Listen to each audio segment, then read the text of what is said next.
बनव ना. चला तर मग आज मँगो आईस्क्रीम करूया.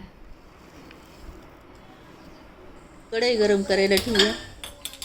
अर्धा लिटर त्यामध्ये दूध घालून घेऊया. दूध चांगलं आटून घ्यायचं. अर्धा वाटी दूध पावडर घ्यायची, चांगली मिक्स करून घ्यायची. वरून केसर घालून घ्यायचा, आटून द्यायचा. वरून दूध पावडर वाटायची.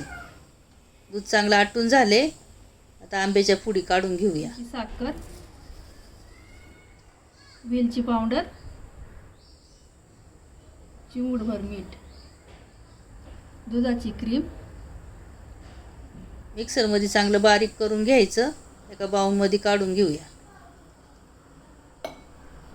आटवलेलं दूध ओतून घेऊया.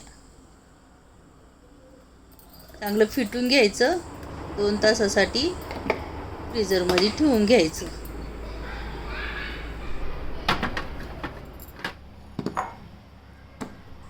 दोन तास झालेले. आता एका बाउलमध्ये काढून घेऊ. त्याच्यामध्ये बर्फ झालेले चांगलं फिटून घ्यायचं.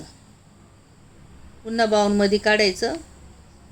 कँडीसाठी पण ओतून घ्यायचं साईडला. फ्रीजरमध्ये 10 तासासाठी कँडी आणि आईस्क्रीम ठेवून द्यायची. मँगो आईस्क्रीम आपली तयार झालेली आहे. एकदम परफेक्ट कँडी आईस्क्रीमही तयार झालेली आहे. जरूर करून बघा. कमेंटमध्ये जरूर कळवा.